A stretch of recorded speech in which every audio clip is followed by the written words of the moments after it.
Welcome to our channel. నేను మీ అవని. మనం కథలోకి వెళ్ళిపోయే ముందు మన ఛానల్ని తప్పకుండా సబ్స్క్రైబ్ చేసుకోండి, అలాగే లైక్ చేయండి, తప్పకుండా షేర్ చేయండి. కథ ఎలా ఉందో వినేసి వెళ్ళిపోకుండా తప్పకుండా ఒక మంచి కామెంట్ ఇవ్వండి. ఇక కథలోకి వెళ్ళిపోదాం. ప్రొఫెసర్ గారి డార్క్ లవ్ పార్ట్ 2. ఈ క్షణం ఒక అమ్మాయి కోసం పిచ్చివాడిలా, అది కూడా ఆ అమ్మాయిని గత 6-7 నెలలుగా ఇద్దరూ కలిసి నరకం చూపించారు. టార్చర్ అంటే ఏంటో చూపించారు ఇద్దరూ కలిసి. ఇలాంటి అమ్మాయి కోసం ఏడవడం అక్కడున్న వాళ్ళ కోసం ఆశ్చర్యంగా అనిపించింది. ఆర్యన్ అతడి మనసులో లోలోపల కలుగుతున్న మంటను కంట్రోల్ చేస్తూ, హే బుజ్జి, భయపెట్టకే, చంపేస్తాను, లేవే. ఇప్పుడు కనుక నువ్వు లేవకపోతే జీవితంలో ఇక నేను నీతో మాట్లాడను. నిజమే, నేను నిన్ను టార్చర్ పెట్టాను, తిట్టాను, కొట్టడానికి కూడా వెనకాడని సిచ్యువేషన్ని మన ఇద్దరి మధ్య వచ్చింది. కానీ నువ్వు నా బంగారానివి. నువ్వు లేకపోతే అన్నయ్య చచ్చిపోతాడు. ఎన్ని రోజులు మీ ఈ దూరాన్ని నా చేతులారా నేనే మీ జీవితాలను నాశనం చేసిన వాడిని అవుతాను. మీకు ఏదైనా అయితే ఆ బాధతో నేను కూడా లేకుండా పోతాను. లేవే బుజ్జి అంటూ అప్పటికే పృథ్వీ అంబులెన్స్కి కాల్ చేసి ఉండేసరికి అక్కడికి అంబులెన్స్ వచ్చింది. అందరూ త్వరగా ప్రార్థనను లోపలికి ఎక్కించి తీసుకెళ్లారు. మొత్తం కాలేజ్ స్టూడెంట్స్ అందరూ హాస్పిటల్ దగ్గరికి చేరుకున్నారు. విక్రాంత్, ఆర్యన్ ఇద్దరు, వాళ్ళ బట్టలకు రక్తం మాత్రమే ఉంది. ఇద్దరు ప్రాణం లేని జీవచవాలలా అలాగే చూస్తూ ఉండిపోయారు ఆపరేషన్ థియేటర్ వైపు. అప్పుడే కూర్చొని ఆలోచిస్తూ ఉన్న ఆర్యన్ పక్కన ఉన్న విక్రాంత్ ఆర్యన్ వైపు చూస్తూ, చిన్నా, అది ప్రాణం తీసేది అయితే ఈరోజు నీ ప్రాణం కాపాడడం కోసం రాదేమోరా అంటూ విక్రాంత్ కంట్లో కన్నీళ్లను తుడుచుకుంటూ, రాయిలా బ్రతుకుతున్న నన్ను కూడా ఏడిపించింది అంటే అది ఎంత పవర్ఫుల్లో ఇప్పుడు అర్థమవుతుంది అంటూ విక్రాంత్ కంట్లో నుంచి ఎంత వద్దు అనుకున్నా, ఎంత ఆపాలి అనుకున్నా కన్నీళ్లు వస్తూనే ఉన్నాయి ఆ క్షణం. ప్రియా ఒకవైపు, అలాగే పృథ్వీ ఒకవైపు ఇద్దరికి సర్ది చెప్తూ ఉన్నారు. కానీ ఆర్యన్ మాత్రం ఏం మాట్లాడలేదు. అతడు కళ్ళు బాధ, కోపం రెండింటి మధ్య నలిగిపోతూ ఉన్నట్టు స్పష్టంగా తెలుస్తుంది.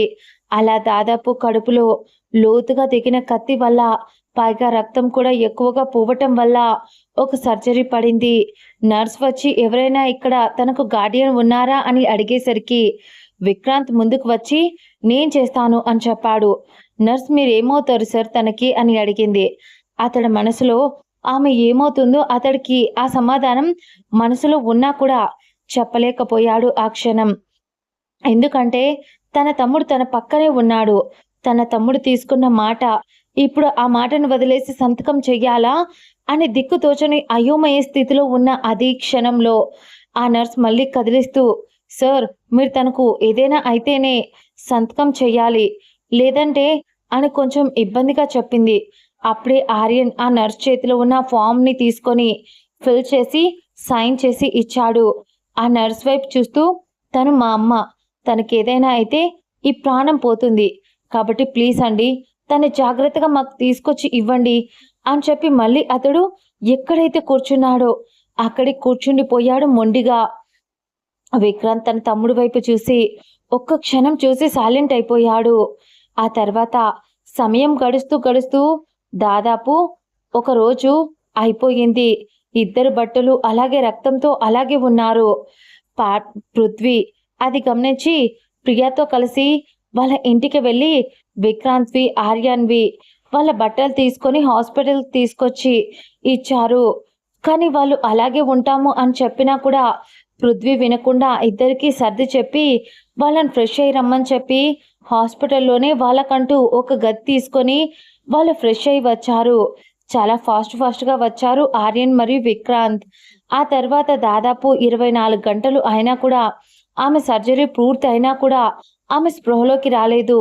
డాక్టర్ని అడిగితే, కొద్దిసేపు ఆమె కండిషన్ గురించి మమ్మల్ని ఏం అడగకండి, కొంచెం లోతుగా కత్తి దిగింది కాబట్టి కొంచెం టైం పడుతుంది, ఆమె కండిషన్ చెప్పడానికి అంటూ ఇబ్బందిగా డాక్టర్ చెప్పి వెళ్ళిపోయాడు. అలా 2 రోజులు గడిచిపోయింది. అప్పుడు విక్రాంత్ ధైర్యం చేసి ఐసీయూలో ఉన్న ఆమె గది దగ్గరికి వెళ్ళాడు. స్పృహలో లేని ఆమెను ఆ వైర్ల మధ్య చూసి అతడి గుండె కొట్టుకోవడం కూడా ఆగిపోయింది. అలాగే చూస్తూ ఉండిపోయాడు. అడుగు ముందుకు పడ్డం లేదు. అదే క్షణంలో ధైర్యం చేసి ముందుకు అడుగు వేసిన అతడికి ఆమె చెయ్యిపై చెయ్యి వేసి, "సారీ బుజ్జి. ఈ పరిస్థితుల్లో నిన్ను ఉంచినందుకు అయినా నేను నిన్ను వదిలేశాను అని నువ్వు ఎలా అనుకున్నావే? పిచ్చివాడిలా ఆ మూర్ఖుడికి ఎంత చెప్పినా కూడా నా బాధ అర్థం కాదు. అయినా నువ్వైనా సంతోషంగా ఉంటావనే కదే నేను ఎన్నో చేశాను. కానీ నువ్వు నన్ను ఎందుకు వెతుక్కుంటూ వచ్చావు బుజ్జి" అని అంత కఠినంగా ఉండే విక్రాంత్ కూడా చిన్న పిల్లాడిలా ఆ క్షణం ఆమె చెయ్యి పట్టి తలపై తలపై పెట్టుకొని ఏడ్చేశాడు. అతడి కన్నీళ్లు ఆమె చేతిపై పడ్డాయి.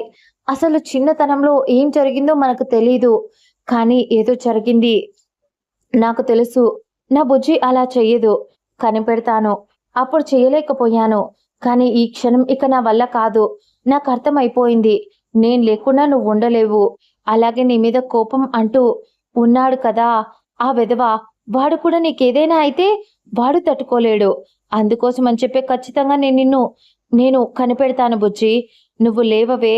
ఈసారి నిజంగా చెప్తున్నా, పంపించేయను.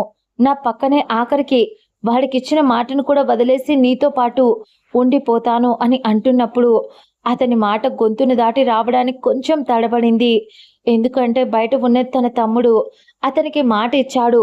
జీవితంలో తన ప్రేమని, అదే తన ప్రాణాన్ని, తన బుజ్జమ్మని లైఫ్‌లో మళ్ళీ కలవను అని. కానీ అదే బుజ్జమ్మ తన్ని వెతుక్కుంటూ వస్తుంది అని విక్రమ్ తెలుసుకోలేకపోయాడు. కానీ తెలుసుకునేసరికి ఆమె వచ్చేసింది. ఉప్పెనలా కొండంత ప్రేమను పంచడానికి ఆ కళ్ళల్లో ప్రతి క్షణం పరవశం. అతన్ని చూస్తే చిగురుటాకులా వణికే పెదాలు. అతడు ఆమెను గమనిస్తూనే ఉన్నాడు. వాళ్ళిద్దరిని చూడ్డానికి దూరంగా ఉంటాను అని పైకి అంటూనే ప్రతి క్షణం వాళ్ళిద్దరిని చూస్తూనే ఉండేది. తన కళ్ళు ఆర్పడం కూడా మరచిపోయి ఆమె అలా ఒకరోజు ఆర్యన్ క్యాంటీన్‌లో ఏదో తింటూ ఉంటే పొరపోయాడు. ఆమె కూడా క్యాంటీన్‌లో తింటూ ఉండేది.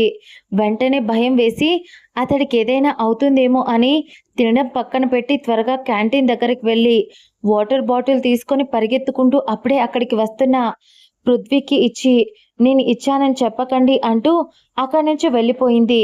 ఒకరోజు అతడు కాలు తగులుకొని పడబోతూ ఉంటే వెనక నుంచి కాపాడింది. కానీ తీరా చూస్తే అక్కడ ఎవరూ లేరు. అలా ప్రతి క్షణం విక్రాంత్‌ని ఒకవైపు, ఆర్యని ఒకవైపు గమనిస్తూ ఆమె ప్రేమని వాళ్ళపై చూపిస్తూనే ఉంది. అదంతా ఇప్పుడు విక్రాంత్‌కి గుర్తొచ్చింది. ఆమె చేసినవన్నీ. అలా ఆ రోజు గడిచిపోయింది. ఇంకో 2 రోజులు గడిచినా ఆమె స్పృహలోకి రాలేదు. కానీ డాక్టర్ చెప్పారు, ముందు కన్నా ఆమె కండిషన్ ఇప్పుడు కొంచెం మెరుగయింది అని. కాకపోతే ప్రాణాలకు ఎలాంటి ప్రమాదం లేదు అని చెప్పారు. దాంతో కొంచెం ఊపిరి పీల్చుకున్నాడు. తర్వాత విక్రాంత్, అతడు తెలుసు ఆమె ఇక్కడ ఉన్న విషయం ఎవరికీ తెలియకూడదు అని. అందుకోసమనే అతడు చెయ్యాల్సిన పనులు ఆల్రెడీ చేసేశాడు. ఆ విధంగా ఆమె అక్కడ ఉన్నట్టు తన కుటుంబానికి తెలియదు. ఎవరికీ డౌట్ రాకుండా మేనేజ్ చేశాడు. అలా రోజులు గడుస్తున్న కొద్దీ ఆర్యన్ ఒకవైపు, విక్రాంత్ ఒకవైపు ఆమెను కంటి పాపలా చూసుకుంటూనే ఉన్నారు. విక్రాంత్ చాలా తక్కువ అని చెప్పొచ్చు. ఎందుకంటే అతడు ఎక్కువసేపు ఉండటానికి తన తమ్ముడికి ఇచ్చిన మాట అడ్డు వస్తూ ఉంది.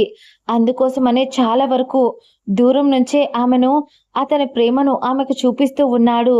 కానీ ఆర్యన్ మాత్రం ఆమె మీద కోపం, బాధ ఏవైతే అతడు మనసులో గూడు కట్టుకొని ఉండిపోయాయో, ఈ క్షణం ఆమె మీద ఉండే ప్రేమ, అభిమానం, ఆపేక్ష అన్ని వాటిని డామినేట్ చేసేశాయి. దాంతో గడిచిపోయిన గాయాలను ఒక్క క్షణం పక్కకి వదిలేసి ఆమెను చూసుకుంటూ ఉండిపోయాడు. టైంకి తినడం కూడా లేదు. ఇద్దరూ అలా ఒక వారం గడిచిపోయింది. ఈ వారం హెవీగా బ్లడ్ పోవడం వల్ల తను స్పృహలోకి కూడా రాలేదు.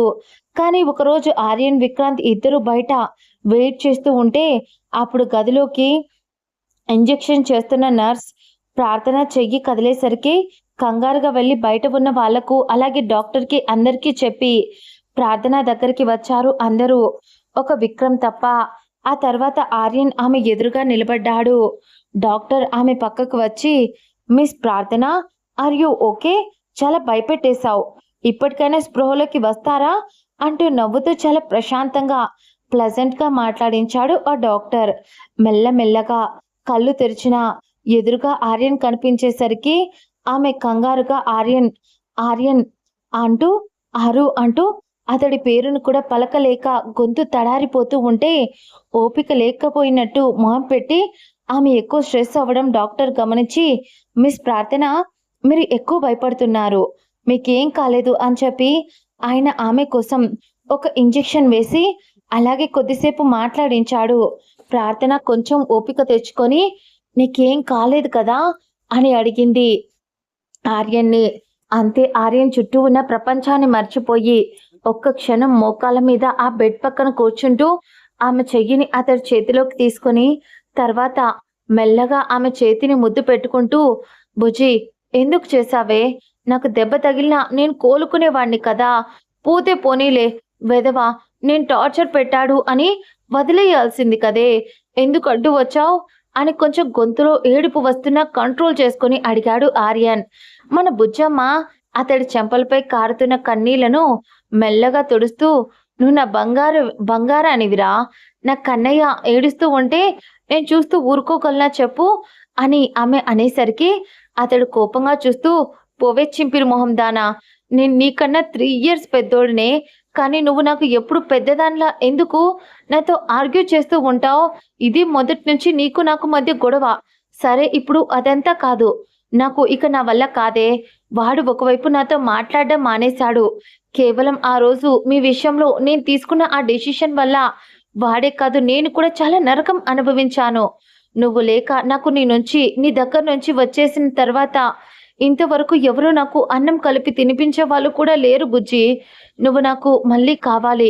వాడు ఇప్పుడు కూడా ఎంతో మొండిగా నేను మాట తీసుకున్నాను అని నా కోసం నువ్వు స్పృహలో లేనంతసేపు నేను చూసుకున్నాడు. నువ్వు స్పృహలోకి వచ్చిన తర్వాత అటువైపు నుంచి ఇటువైపు అడుగు పెట్టడానికి గది బయట ఆగిపోయాడే. వాడి మనసు ఎంత మదన పడుతుందో నాకు మాత్రమే తెలుసు బుజ్జి. అలాగే ఇప్పుడు జరిగే సిచ్యువేషన్ ఇక నా వల్ల కాదు. ఒకటే ఒక సమాధానం, మన బంధాలను కలిపి ఉంచుతుందా లేక తెంచేస్తుందా అనే దానికి ఇప్పుడు అదే సమాధానం. చెప్పు బుజ్జి, ఆ రోజు అలా అలా జరగటానికి కారణం నువ్వేనా కాదా? ఇదొక్కటి చెప్పు చాలు. నీ నోటి నుంచి నేనే కారణం అనే మాట మన భవిష్యత్తును డిసైడ్ చేస్తుంది. నాకు తెలుసు నువ్వు ఏం చెప్పినా నిజం చెప్తావు అని అని ఆర్యన్ అంటూ ఉంటే ఆమె ఒక చిన్న స్మైల్ ఇచ్చి, మొండోడా, ఇక నా వల్ల కూడా కాదురా, వెయిట్ చేసి చేసి అలసిపోయా ఆరు. నేను ఏ తప్పు చెయ్యలేదు అనడానికి నా దగ్గర ఆధారాలు లేవు, కానీ ఒకటి మాత్రం అతిపెద్ద ఆధారం చూపించగలను. నేను ఏ తప్పు అయితే చేశాను అని అనుకుంటున్నావో, ఎవరినైతే చంపేశాను అని అనుకుంటున్నావో ఆ మనిషిని నీకు నీ చేతిలో పెట్టగలను అని ఒక్కొక్క మాటను పెగల్చుకొని చెప్పింది. ఒక్క క్షణం ఆర్యన్ షాక్ అయ్యి, బుజ్జి, ఏం మాట్లాడుతున్నావు అన్నాడు. దాంతో ఊపిరి భారంగా పీల్చుకుంటూ కడుపు దగ్గర ఉన్న కుట్లు నొప్పి పుట్టిస్తూ ఉంటే అతడి మొహంలో ఆశ్చర్యం, బతికే ఉంది అన్న సంతోషం రెండూ ఒకటే క్షణంలో కనిపిస్తూ ఉంటే ఆమె అతడి చెంపను ప్రేమగా తాకుతూ నొప్పిని గాల్లో కలిపేస్తూ, అవునారు, ఆ రోజు పవి చనిపోలేదు, బ్రతికే ఉంది. అలాగే నేను ఎప్పుడూ అనుకోలేదురా మీ అన్నయ్యను నీకు దూరం చేసి నాతో పాటు ఉంచుకోవాలి అని. నిజమే, నాకు మీ అన్నయ్యతో ఎక్కువగా ఎవరైనా చనువుగా ఉంటే ఇష్టం ఉండేది కాదు. అది అప్పుడు తెలియని తనంతో ఏర్పడిన జలసి. తను నన్ను మాత్రమే ప్యాంపర్ చేయాలి అని, తను నన్ను మాత్రమే చూసుకోవాలి అని గమనించుకోలేకపోయా. నీకు కూడా అమ్మ లేదు కదరా, నిన్ను కూడా చూసుకోవాల్సింది విక్రాంతే కదా. ఆ విషయాన్ని అప్పుడు పసిగట్టలేకపోయా. కోపంతో కొన్ని చేశా, కానీ ప్రాణం మాత్రం తీయలేదురా. పవి బ్రతికే ఉంది. నా కూడా ఈ మధ్యకాలంలో తెలిసింది. తనని నేను నా కళ్ళారా చూశాను అని ఆమె అంటూ ఉంటే ఆర్యన్ ఆశ్చర్యంగా, ఎక్కడ చూసావు, ఎప్పుడు చూసావు అని అడిగాడు. దానికి ఆమె తడబడుతూ ఒక్క క్షణం ఆ మాట నిజాన్ని చెప్పలేక ఆగిపోతే ఆర్యన్ కళ్ళలోకి సూటిగా చూస్తూ, ఏదో చేసావు బుజ్జి, మర్యాదగా చెప్తావా చెప్పవా అని ఆమె చేతిని గట్టిగా పట్టుకొని అడిగాడు. దాంతో ప్రార్థన ఇక చెప్పక తప్పదు అని, నన్ను ఊర్లో ప్రతి ఒక్కరూ తప్పుడు దానిలా చూసేవారు. అందుకోసం అని చెప్పే నేను ఎవరితో ఎక్కువగా మాట్లాడేదాన్ని కాదు అని అదే నింద కాలేజీలో కూడా నేను పెరుగుతూ వచ్చేసరికి స్కూల్, కాలేజీ ప్రతి ఒక్క చోట నాతో పాటు నా నింద కూడా పెరుగుతూ వచ్చింది. చిన్నప్పుడే ఒక ప్రాణాన్ని తీశాను అని నేను ఒక సైకో దాన్ని అని పేరు వచ్చేసింది. దాంతో ఒక 2 ఇయర్స్ బ్యాక్ నేను నా జీవితం మీద పూర్తిగా విరక్తి వచ్చేసింది. అప్పటికి ఒకసారి నేను ఇక్కడికి వచ్చి మిమ్మల్ని ఇద్దరిని చూశాను. మీరు ఒకరికొకరు మాట్లాడుకోవడం లేదు.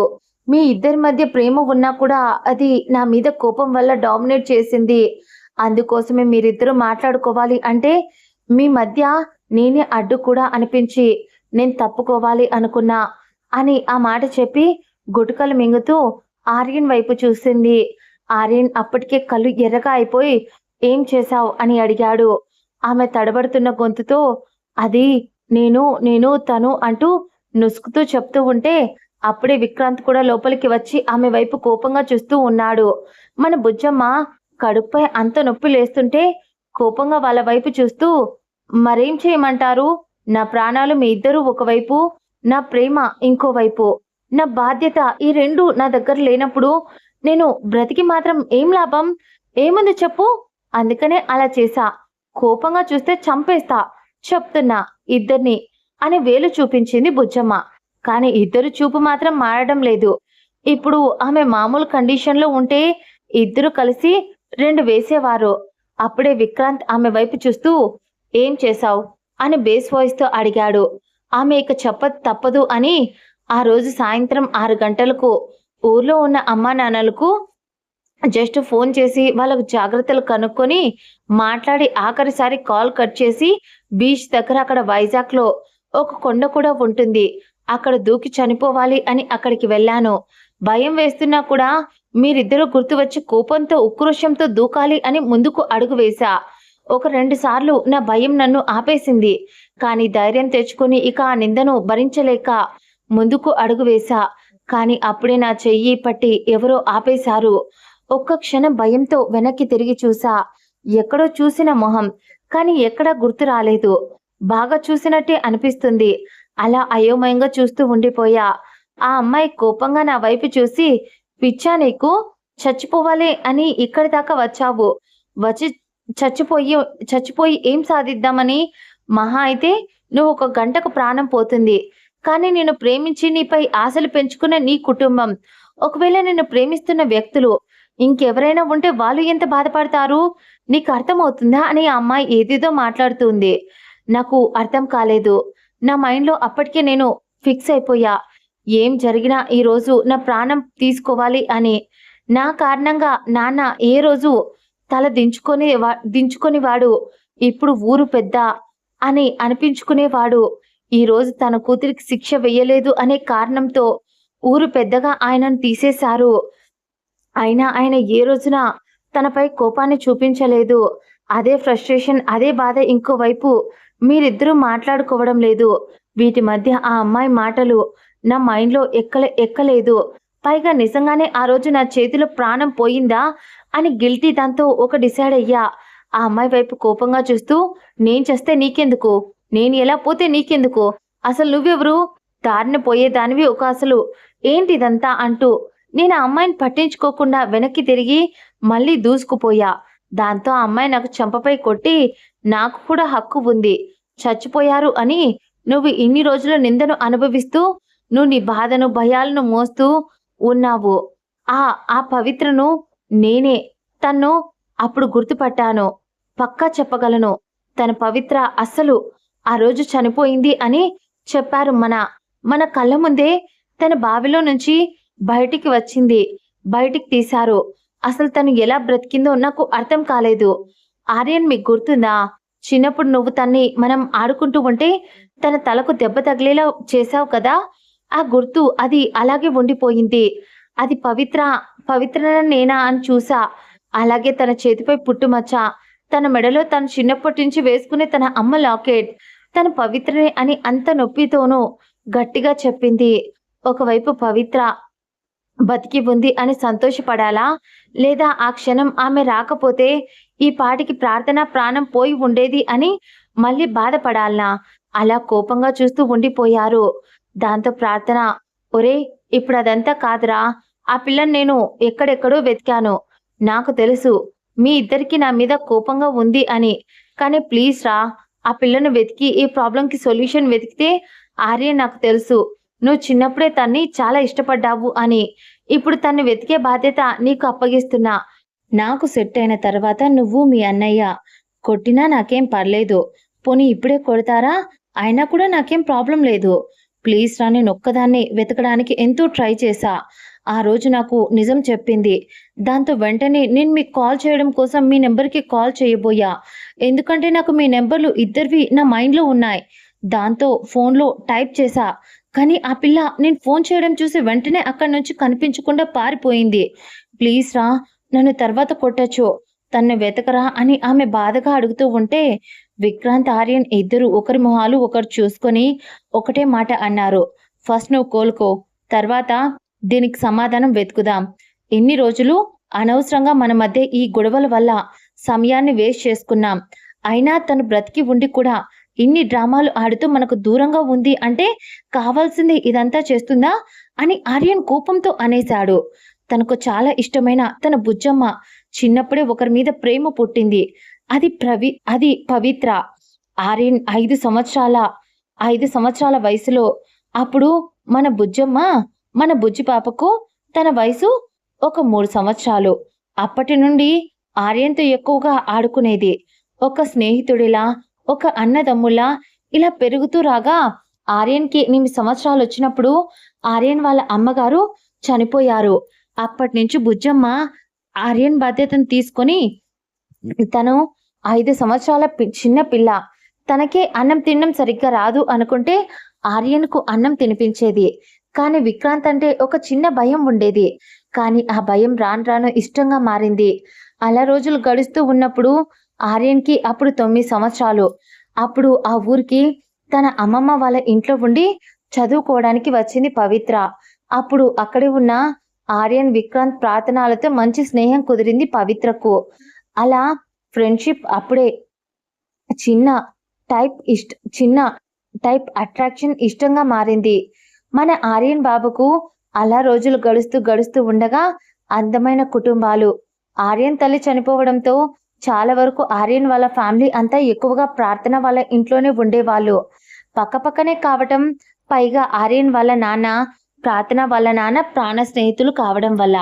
కానీ ఒకరోజు ఏమైందో తెలీదు. ప్రార్థన అక్కడ నిలబడి ఉన్న పవిత్రను బావిలోకి తోసేస్తుంది. అది చూసిన ఒక పాలేరు గట్టిగా అరుస్తూ, అయ్యో ప్రార్థనమ్మ, ఎందుకు తోసేశారు అంటూ అక్కడున్న అందరినీ పిలిచాడు. ఇంట్లో వాళ్ళంతా వచ్చేశారు. పవిత్ర ప్రార్థన కన్నా చిన్నది. వెంటనే బావిలోకి దిగి పవిత్రను పైకి తీసుకొచ్చారు.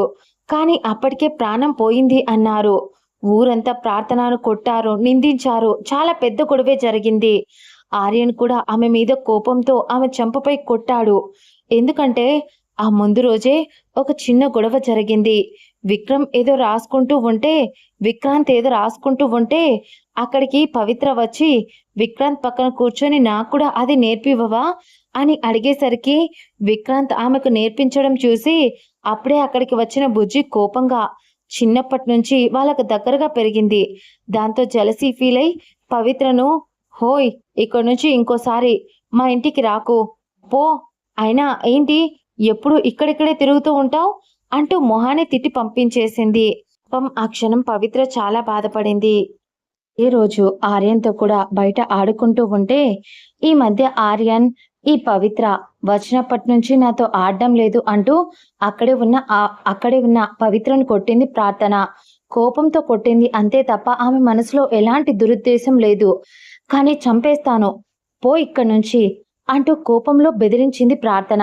ఇక ఆ రోజు అలా పెడితే మరుసటి రోజు అలా జరిగింది కాబట్టి దాంతో ఖచ్చితంగా జలసీతో కోపంతో చేసింది ప్రార్థననే అని అందరూ అనుకున్నారు. అదే కోపంతో అప్పుడప్పుడు విక్రాంత్ వాళ్ళ నాన్న సిటీలో బిజినెస్ చేయడానికి వెళ్తూ ఉంటారు. దాంతో ఇక ఆర్యన్ పట్టుపట్టాడు. ఈ ఊర్లో దాని మొహం చూస్తూ మేము ఉండము అని. అందుకోసం అని చెప్పే పవిత్ర ఒకవైపు చనిపోయింది. ఆమె జ్ఞాపకాలు ఆ పసి మనసును బాధ పెట్టాయి. చిన్నప్పటి నుంచి పక్కనే ఉన్న ప్రార్థన తప్పు చేస్తుంది. వీటి మధ్య పసి మనసు ఆలోచించలేకపోయింది. అందుకని మొండి పట్టుదలతో తన నాన్నతో కలిసి సిటీకి వచ్చేశాడు ఆర్యన్ మరియు విక్రాంత్. కానీ ప్రార్థన వాళ్ళ నాన్న మాత్రం ఎప్పుడూ ఆమె చెయ్యి వదల్లేదు. ప్రతి క్షణం ఆమెను నీడలా కాపాడుకుంటూ, ఎవరైనా ఆమె తప్పు చేసింది అన్నా కూడా నా కూతురు అలాంటిది కాదు, ఆ రోజు ఏదో జరిగింది అని ఎంతైనా పల్లెటూరు మనిషి కదా, ఆయన పద్ధతిలో కనిపెట్టాలి అని చూసినా నిజం బయటికి రాలేదు. కానీ కూతురు కోసం చాలానే చేశాడు ఆయన. కూతురు తప్పు చెయ్యలేదు అని ప్రపంచంతో యుద్ధం కూడా చేశాడు ఆయన. అంత గొప్ప తండ్రి. అలా నిందను భరిస్తూ ఆయన కూతురుపై ప్రేమ ఒకవైపు చూపిస్తూ ఆ బాధను ఆమెను బయటికి తెస్తూ, ఆ బాధ నుంచి చాలా రోజులు ఆమె మెంటల్గా డిస్టర్బ్ అయినా కూడా ఆమెను చూసుకుంటూ మామూలు మనిషిని చేశారు. అలా రోజులు గడుస్తూ గడుస్తూ తనకు ఒక తమ్ముడు, తన బాబాయ్ కొడుకు ఉండటం వల్ల వానితో ఆడుకుంటూ ఆమె చదువు మీద ధ్యాస పెట్టి కొద్ది కొద్దిగా మారుతూ వచ్చింది. కానీ ఆమె వీళ్ళ బాధలు చూసి తట్టుకోలేక ప్రాణం తీసుకోవాలి అనుకొని, ఆ తర్వాత అక్కడ పవిత్ర కనిపించడంతో ధైర్యం చేసి తన తండ్రికి చెప్పకుండా తన ప్రాబ్లం తానే సాల్వ్ చేసుకోవాలి అని మొదట విక్రమ్ ఆర్యన్తో మాట్లాడాలి అనుకుంది రాగానే. కానీ వాళ్ళు ఆమెను మనిషిలా కూడా చూడలేదు. అందుకనే అప్పుడు నిజం చెప్పలేకపోయింది. కానీ ఇప్పుడు చెప్పడం చాలా ముఖ్యం.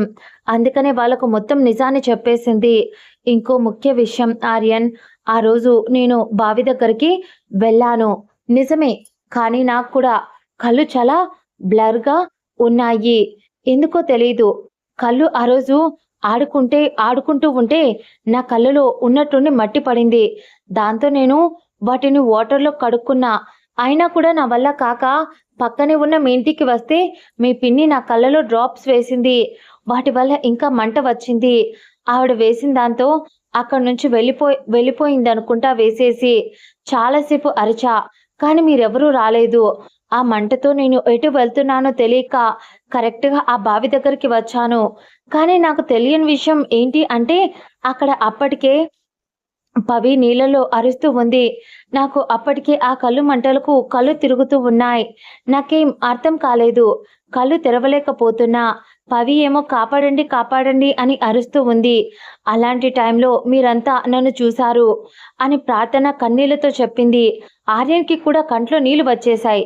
తన బాధను పట్టించుకోనందుకు, తను చెప్పిన నిజాన్ని ఇన్ని సంవత్సరాలుగా విననందుకు.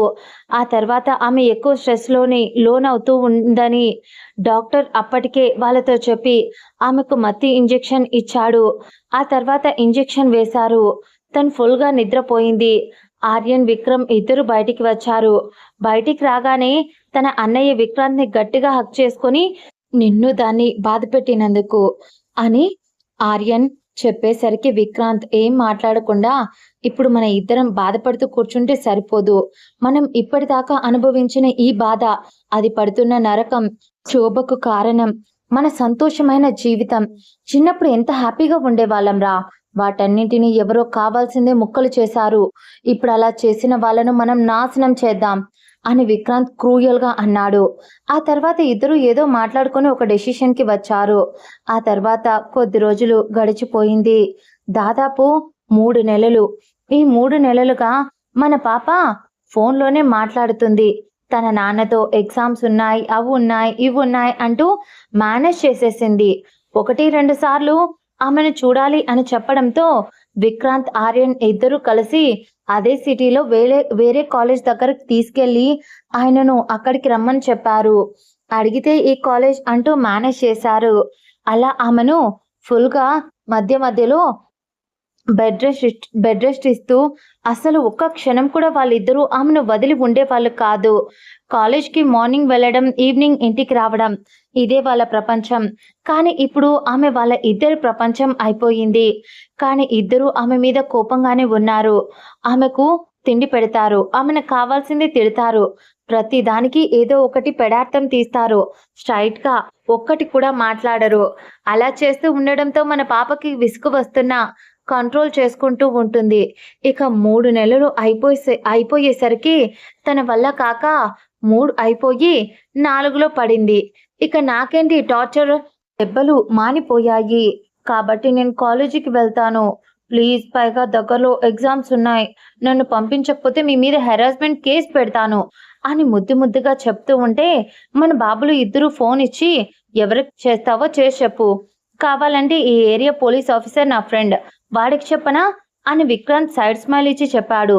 దాంతో మన పాప సచ్చినోడు అని తిట్టుకొని సైలెంట్ అయిపోయింది. ఇక ముగ్గురు కలిసి ఉండటం వల్ల మన విక్రాంత్ బాబు బుజ్జమ్మతో మాట్లాడాలి అనుకుంటే కుదరడం లేదు. అలా ఆ రోజు అతడి బాధ మన ఆర్యన్ బాబుకు అర్థమయ్యి, అన్నయ్య, ఈరోజు నేను కాలేజీకి వెళ్ళాలి అనుకుంటున్నా, నువ్వు దాన్ని జాగ్రత్తగా చూసుకో.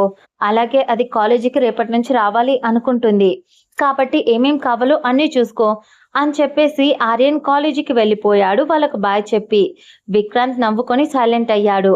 అప్పుడే బుజ్జమ్మ టీవీ చూస్తూ హాల్లో కూర్చొని ఉంది. విక్రమ్ ఆమె వైపు చూసి ఏం మాట్లాడకుండా కిచెన్లోకి వెళ్ళి ఒక జ్యూస్ గ్లాస్ తెచ్చి ఆమె ముందు పెట్టి తాగమని చెప్పాడు. ఆమె దాని వైపు చూస్తూ, హాస్పిటల్ నుంచి డిశ్చార్జ్ అయ్యి వచ్చినప్పటి నుంచి చూస్తున్నా. ఆకులు అలుములు ఇదిగో ఈ జ్యూసులు, ఇది తప్ప నోటికి కారం కారంగా ఏ చికెన్ 65 లేదా లెగ్ పీస్లో లేదా నాకు ఇష్టమైన ఏ చిల్లీ చికెన్ తెచ్చి పెట్టచ్చు కదా. అవేమీ లేదు. ఎంతైనా ప్రొఫెసర్ గారు పొగరుబోతోడు కదా అని మూతి ముడిచేసి మళ్ళీ టీవీ చూడడంలో పడిపోయింది మన పాప. అప్పుడే విక్రాంత్ ఆమె మాట్లాడిన మాటలన్నీ విని ఏం మాట్లాడకుండా ఆమె పక్కకు వచ్చి కూర్చొని, ఇప్పుడు చెప్పు, ఆ రోజు చచ్చిపోదాము అనుకున్నావు, మరి నేను నన్ను కూడా తీసుకొని పోవాలి కదే. నువ్వు ఒక్కదానివి పోతే ఎలా? ఒకవేళ నువ్వు చచ్చిపోయిన తర్వాత నేను ఒక్కనే ఇక్కడ మిగిలి ఏం చేస్తాను? అప్పుడు ఆర్యన్, నాన్న ఎవ్వరూ అడ్డు వచ్చేవారు కాదు. నువ్వు లేని ఈ ప్రపంచంలో కేవలం చీకటిగా అనిపిస్తుంది అని అన్నాడు విక్రాంత్. ప్రార్థన ఒక్కసారిగా విక్రాంత్ని గట్టిగా హత్తుకుంటూ, అప్పుడు మనం చిన్నపిల్లలం, మన మధ్య కేవలం స్వచ్ఛమైన ప్రేమ మాత్రమే, ఏదో తెలియని అట్రాక్షన్తో ఉండేది. కానీ ఇప్పుడు అది పెరిగి మనం పెద్దవాళ్ళం అయ్యాం. పైగా కాలంతో పాటు నా ప్రేమ కూడా పెరిగింది. నా ఈ క్షణాలు, అందమైన ఈ క్షణాలు, నీతో గడిపిన ప్రతి ఒక్క మూమెంట్ హ్యాపీగా ఉండాలి. నిజమే, తప్పు చేశా, కానీ ఈరోజు ధైర్యం చేసి నీ దాకా రాగలిగాను అంటే ఆ రోజు పవిత్ర కనిపించడం వల్లే నేను అలా నీకోసం వచ్చేసాను బ్రతికి. ఇప్పుడు అన్నీ ఒక్కొక్కటిగా ప్రాబ్లం సెట్ అయిపోయాయి. నాన్నకు నీ మీద కోపం లేదు, కానీ బాధ ఉంది, నన్ను అర్థం చేసుకోలేదు అనే. కానీ నీకు ఒక విషయం తెలుసా? నువ్వు నన్ను నమ్మకపోయినా, ఆర్యన్ నమ్మకపోయినా కూడా మామయ్యకు నా మీద నమ్మకం ఉంది. అందుకని మీ నాన్న మా నాన్నతో ఫ్రెండ్షిప్ చేయడం మానలేదు, ఊరికి రాలేదు అంతే తప్ప. కానీ ప్రతిరోజు ఫోన్ చేసి మా జాగ్రత్తని కనుక్కుంటూనే ఉన్నారు మామయ్య అంటూ విక్రాంత్ మెడ వంపున ఆమె తలను ఆనించి మొదటి ముద్దు అతడు మెడపై పెట్టింది. ఒక్క క్షణం అతడు ఆమె పెదాల స్పర్శకు కళ్ళు మూసుకున్నాడు. అలాగే ఉండిపోయారు ఇద్దరు. ఆ తర్వాత మెల్లగా ఆమెను తన ఒడిలోకి తెచ్చుకొని అలాగే కౌగిలించుకొని, రేపటి నుంచి కాలేజీకి వస్తాను అని తెగ ఉరకలు వేస్తున్నావు. నువ్వు కూర్చోగలవా అంతసేపు? ఒకవేళ నీకు దెబ్బ ఇబ్బందిగా ఉంటే వచ్చేసేయ్, డైరెక్ట్గా నా రూమ్కి. ఎవరిని పర్మిషన్ అడగనవసరం లేదు, ముందే చెప్తున్నా. పైగా కాలేజీలో అందరికీ నీ గురించి ఆల్రెడీ తెలిసిపోయింది. అదే కొంచెం నీకు ఇబ్బందిగా అనిపించచ్చేమో అని అతడు చెప్తుంటే, అయినా పర్లేదు, నువ్వు ఆర్యన్ ఉన్నారు కదా అంటూ అలాగే ఉండిపోయింది అతడి కౌగిల్లో. సరే ప్రొఫెసర్ గారు, రేపటి నుంచి కాలేజీలో మీరు నాకు ముద్దుగా అనిపిస్తే ముందులా కొడతారు అని భయపడి మీ దగ్గరికి రాకుండా అస్సలు ఉండలేను. మీకు అమ్మాయిల ఫాలోయింగ్ కాలేజీలో చాలా ఉంది, కానీ నాకు ముద్దు వస్తే నీ దగ్గరికి వచ్చేసి కాలేజీలో అందరి ముందు ముద్దు పెట్టేసి పోతా చెప్తున్నా. అప్పుడు ఏం చేస్తావో అని కళ్ళు ఎగరేసి అడిగింది మన పాప.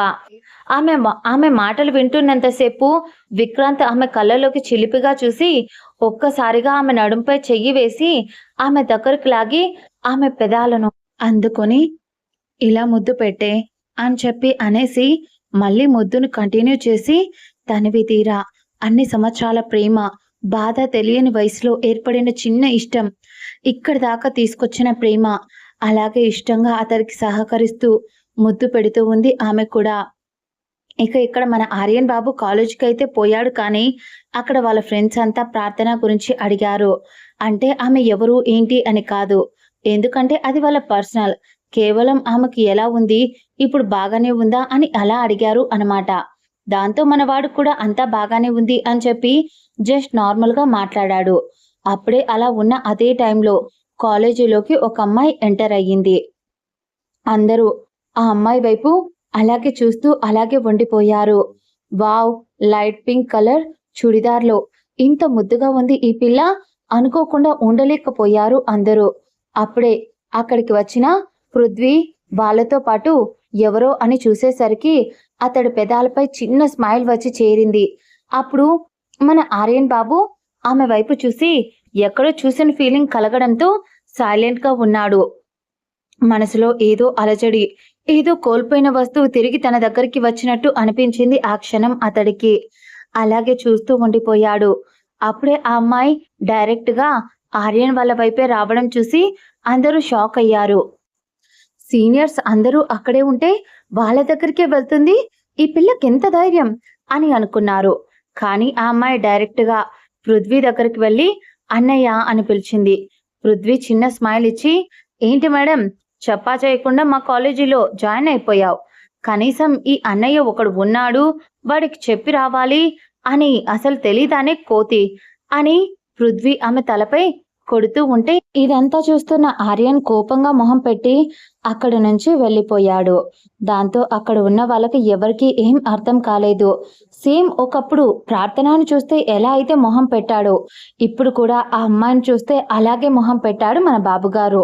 కొంప తీసి పృథ్వీ నీ చెల్లికి ఆర్యన్కి ముందే పరిచయం ఉందా అని అక్కడున్న వాళ్ళ ఫ్రెండ్స్ కూడా అడిగేసరికి ఆ అమ్మాయి తన అన్నయ్య వైపు చూసి చిన్న స్మైల్ ఇచ్చి గుర్తుపట్టేశాడు అని స్మైల్ ఇచ్చి, సరే అన్నయ్య, వాడి కోసమే వచ్చా, వాడితో మాట్లాడాలి, నా మీద చాలా కోపంగా ఉన్నాడు, నీతోనూ అందుకోసమే కదా మాట్లాడడం లేదు, ఈ మ్యాటర్స్ అన్ని ఇంతటితో క్లోజ్ అయిపోవాలి, సరే నేను వెళ్ళి తనతో మాట్లాడి వస్తా అన్నయ్య అని తన అన్నయ్యకు చెప్పి ఆర్యన్ వెళ్ళిన వైపు వెళ్ళింది మన పాప పవిత్ర. దాంతో మన ఆర్యన్ బాబు కోపంగా ఎటు పోతున్నాడో తెలియకుండా డైరెక్ట్‌గా చైర్మన్ ఛాంబర్‌కు పోయి అక్కడికి మన బాబుకి ఎప్పుడూ అలవ్ ఉంటుంది కాబట్టి, పైగా అక్కడ విక్రాంత్ కూడా ఈరోజు రాలేదు కాబట్టి, దాంతో డైరెక్ట్‌గా వెళ్ళిపోయాడు. అక్కడికి వెళ్ళి సోఫాలో కూర్చొని విసుగ్గా ఏదో ఆలోచిస్తూ ఉన్నాడు. ఆ తర్వాత అప్పుడే అతడు ముందుకు వచ్చిన ఆ అమ్మాయి, ఏంటి నా మీద కోపంగా ఉన్నారా సారు అని అడిగింది మొహం నవ్వుతూ. దానికి ఆర్యన్ పవిత్ర వైపు ఇంకా కోపంగా చూస్తూ ఒక్కసారిగా లేచి ఆమె గొంతు పట్టుకొని గోడకు అదిమి పట్టి, అసలు ఎలా కనిపిస్తున్నానే నీకు, చిన్నప్పుడు అసలు మా లైఫ్లోకి ఎందుకొచ్చావే నువ్వు, ఎందుకొచ్చావో కూడా తెలీదు, కానీ చచ్చిపోయావు అన్నట్టు ఎందుకు ఈ డ్రామాలు ఆడావు, సరే ఆ రోజు నీ పరిస్థితి బాగోలేదు, నిజంగానే స్పృహ తప్పి పడిపోయిన దాన్ని మేమే చచ్చిపోయాము అనుకున్నామేమో, కానీ ఆ తర్వాత బ్రతికావు కదా, ఏదో ఒక టైంలో కాల్ చేయాలి, లేదంటే వచ్చి మాకు కనిపించాలి కదా, హో రావడానికి టైం సరిపోలేదా, దాదాపు 20 ఏళ్ళు గడిచిపోయింది, ఈ 20 సంవత్సరాలలో ఒక్కసారి కూడా నీకు రావాలి అనిపించలేదా, మీ అమ్మమ్మ వాళ్ళు ఊర్లో ఎక్కడా కనిపించలేదు, వాళ్ళు ఎటు పోయారో తెలీదు, అసలు ఊర్లో పాపం ప్రార్థనను ఎంత టార్చర్ పెట్టారో తెలుసా, ఊరి వాళ్ళంతా నిన్ను చంపేసింది అని నేనే తన్ను ఎంత అసహించుకున్నానో,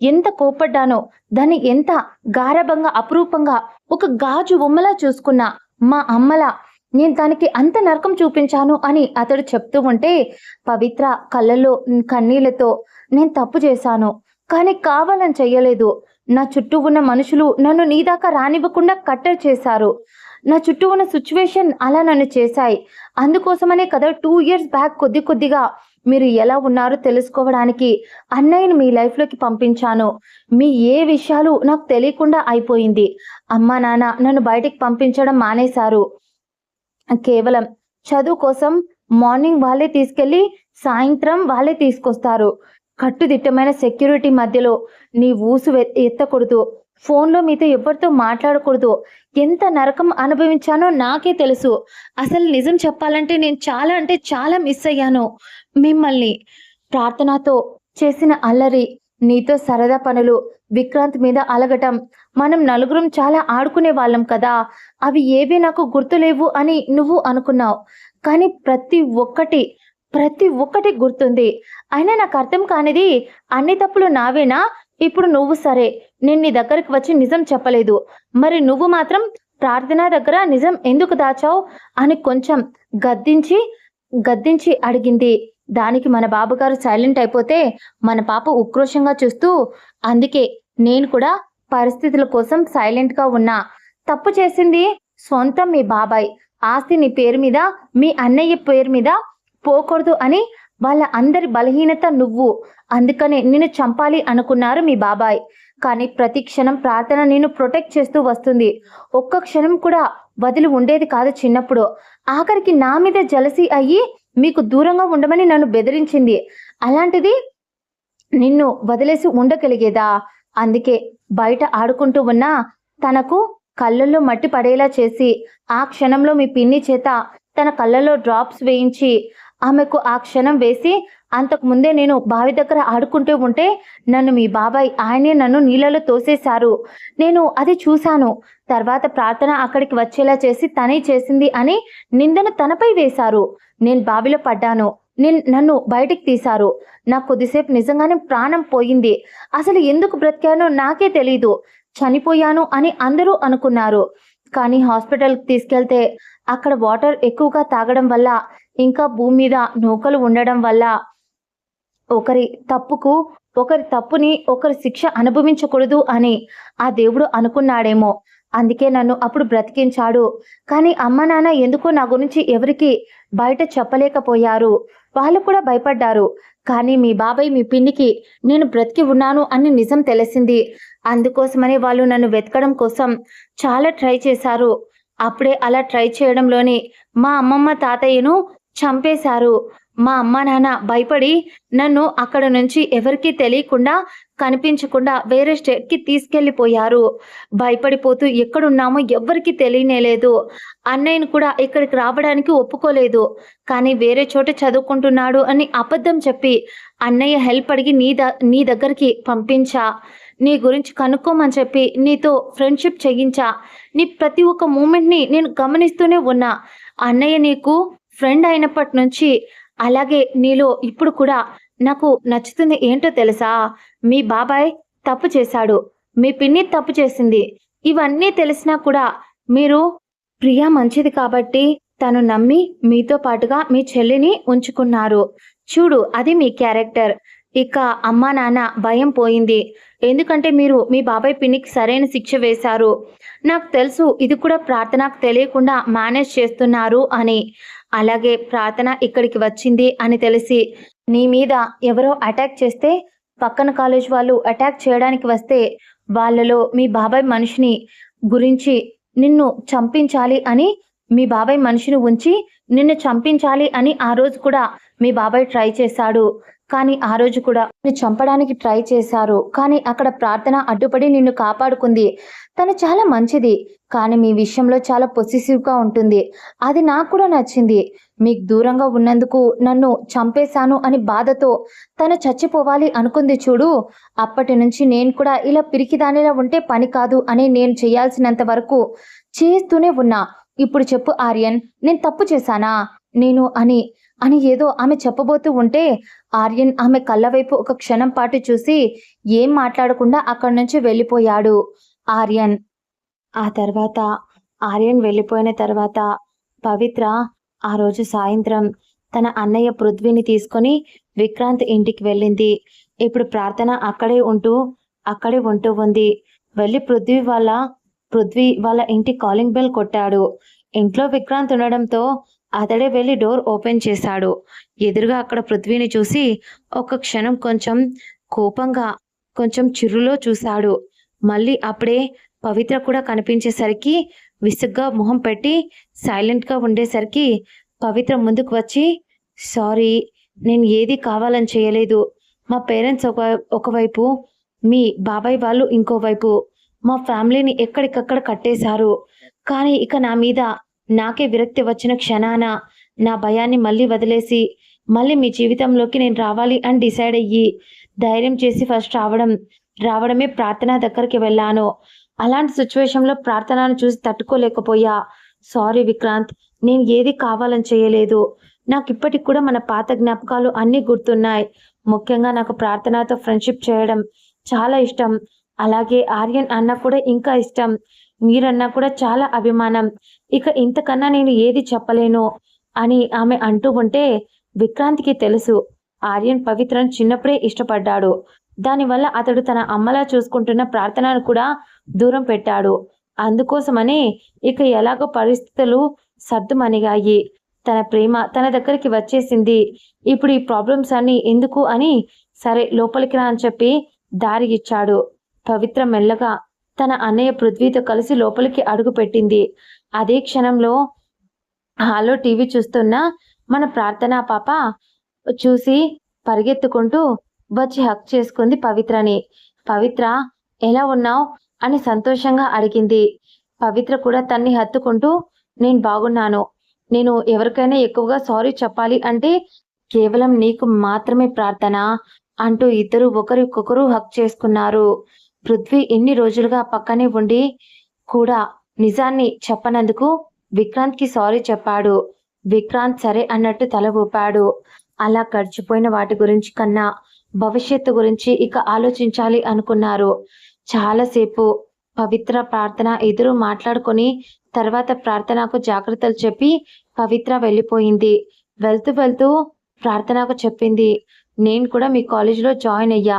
సేమ్ క్లాస్ అని చెప్పి నవ్వుతూ చెప్పి త్వరగా వచ్చేయ్ అని చెప్పి బాయ్ చెప్పి వెళ్ళిపోయింది. ఇక నెక్స్ట్ డే మన ప్రార్థన పాప కాలేజీకి పోవాలి అని డిసైడ్ అయ్యింది సంతోషంతో. దాంతో ఇన్నాళ్ళు ఎన్నో సమస్యలతో కన్నీళ్లతో దూరమైన ప్రార్థన మళ్ళీ కాలేజ్ గేటు బయట నుంచి లోపలికి అడుగుపెట్టింది.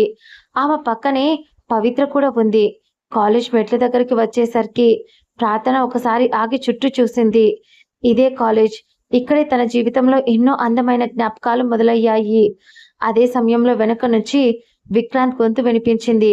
అక్కడే నిలబడిపోతావా లేక లోపలికి వస్తావా? ప్రార్థన వెంటనే వెనక్కి తిరిగి అతన్ని చూసింది కోపంగా. వస్తున్నానులే.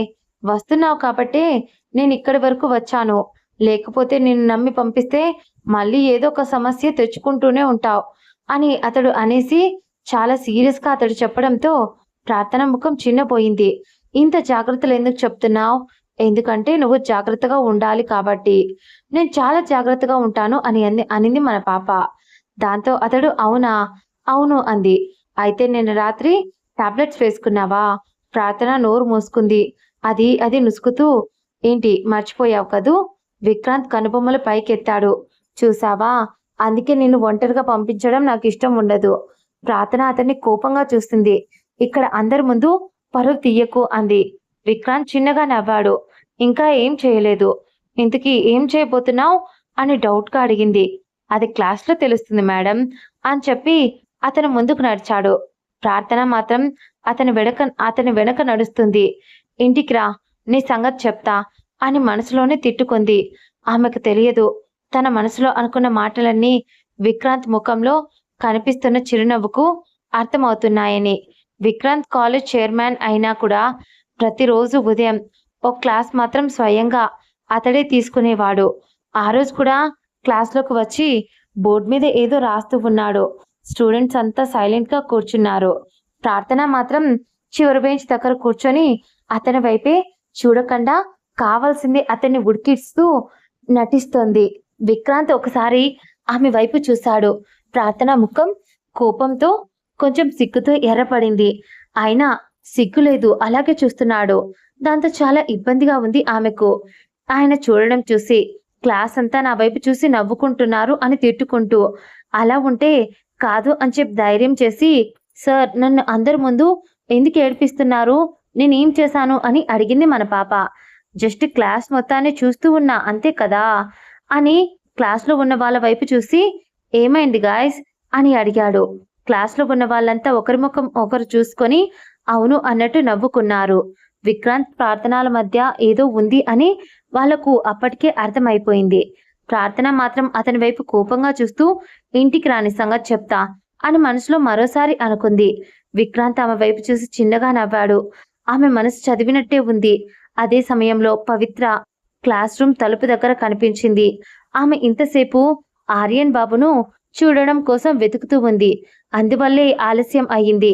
విక్రాంత్ ఆమెను చూసి వెంటనే కొంచెం సీరియస్ అయ్యాడు. పవిత్ర కొంచెం భయపడి ఆమె ఆగిపోయింది.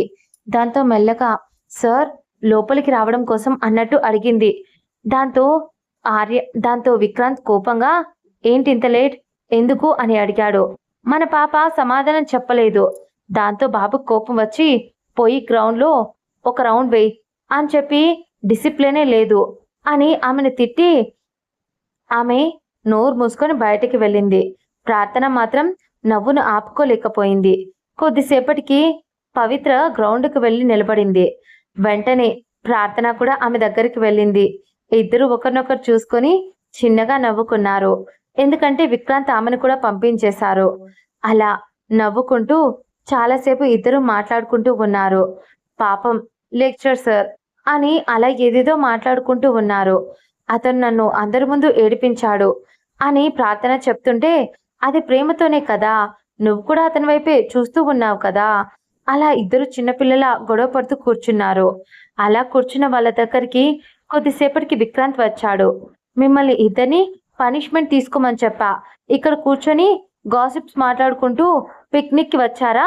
ప్రార్థన పవిత్ర ఇద్దరూ అతని వైపు చూసి నవ్వారు. సార్ మేము చాలా భయపడుతున్నాం. నాకు బాగా కనిపిస్తుంది మీరు భయపడుతున్నారా లేదా అని. ప్రార్థన ఒక్కసారిగా లేచి అతని దగ్గరికి వచ్చి అతని చెంపకి చిన్న ఫ్లయింగ్ కిస్ ఇచ్చింది. ఇప్పుడు కోపం పోయిందా? విక్రాంత్ ముఖం ఒక్కసారిగా మారిపోయింది. పవిత్ర నవ్వును ఆపుకోలేక పక్కకు తిరిగింది. ఇది క్లాస్లో చేస్తే ఎలా ఉంటుందో తెలుసా అని కావాల్సింది విక్రాంత్ నెమ్మదిగా అడిగాడు. అందుకే కదా ఇక్కడ చేశాను అని చెప్పి ప్రార్థన మళ్ళీ నవ్వింది. విక్రాంత్ నవ్వకుండా ఉండలేకపోయాడు. ఇంటికి రా అని అతడు అంటుంటే ఎందుకు? అక్కడ నీకు స్పెషల్ ట్రీట్మెంట్ ఉంది అని ప్రార్థన వెంటనే పవిత్ర వెనుక దాక్కుంది భయంతో. పవి నన్ను కాపాడు, నేను కూడా నీతో వస్తా అని అంది. అయితే ఇద్దరికి పనిష్మెంట్. ఇద్దరు ఒకరినొకరు చూసుకొని పరిగెత్తుకుంటూ వెళ్ళిపోయారు. అక్కడి నుంచి పరిగెత్తారు. విక్రాంత్ వాళ్ళ వెనకే చూస్తూ తల పట్టుకున్నాడు. ఇద్దరు కలిస్తే నా పరిస్థితి ఇది. ఇక ఆర్యన్ జీవితంలో కూడా మార్పు మొదలయ్యింది.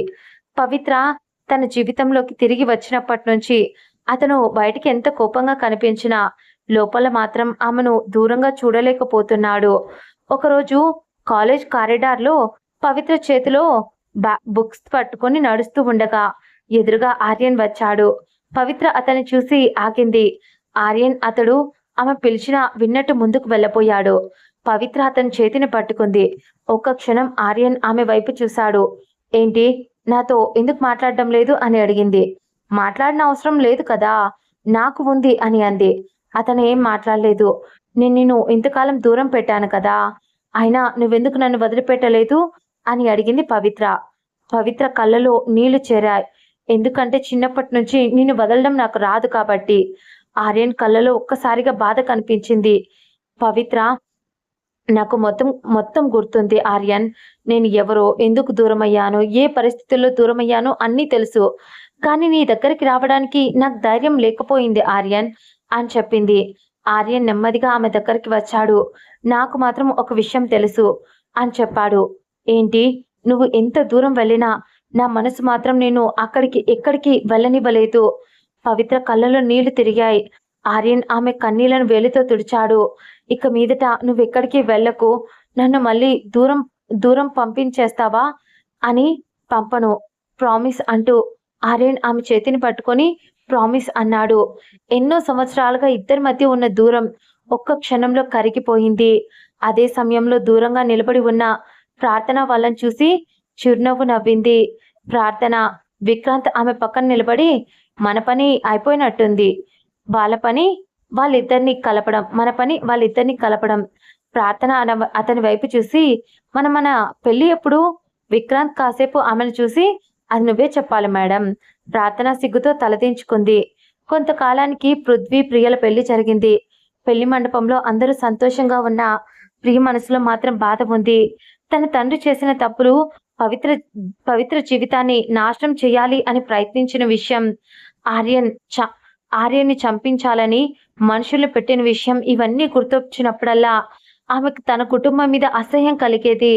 పెళ్లి పూర్తయిన తర్వాత ఆమె పృథ్వీతో ఒంటరిగా మాట్లాడింది.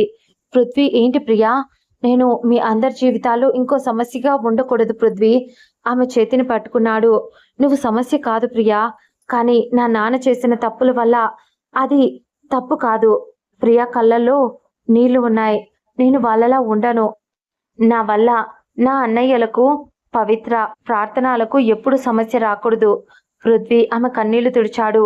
అయితే మనం దూరంగా వెళ్లి కొత్త జీవితం మొదలు పెడదాం ప్రియా. అతని భుజంపై తల వాల్చింది ఆ మాటకు.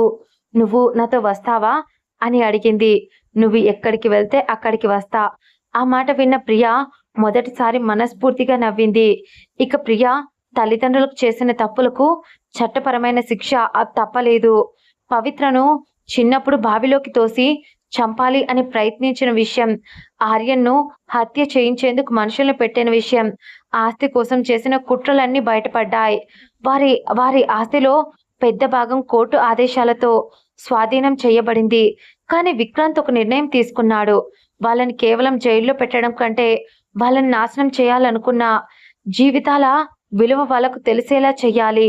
ఆ స్వాధీనం చేసిన ఆస్తిలో కొంత భాగంతో ఒక ట్రస్ట్ ఏర్పాటు చేశాడు. అనాథ పిల్లల కోసం ఒక ఆశ్రమం, పేద పేద పిల్లల చదువుల కోసం ఒక విద్యానిధి. ఆశ్రమానికి పేరు మాత్రం పవిత్ర నిలయం. పవిత్ర ఆ పేరు చూసి కళ్ళలో నీళ్లు పెట్టుకుంది. నన్ను చంపేయాలని చూసిన వాళ్ళ ఆస్తితో నాలాంటి పిల్లల భవిష్యత్తు కాపాడుతుందా అని అని ఆమె అడిగేసరికి విక్రాంత్ నవ్వాడు. అదే నిజమైన శిక్ష. వాళ్ళు ద్వేషంతో నాశనం చేయాలనుకున్న జీవితాలే వాళ్ళ వల్ల వచ్చే డబ్బుతో ఫుల్గా వికసించడం. పవిత్ర నిశ్శబ్దంగా బోర్డు వైపు చూసింది. ఆ రోజు అక్కడ నిలబడిన ప్రతి ఒక్కరికి ఒక విషయం అర్థమయ్యింది.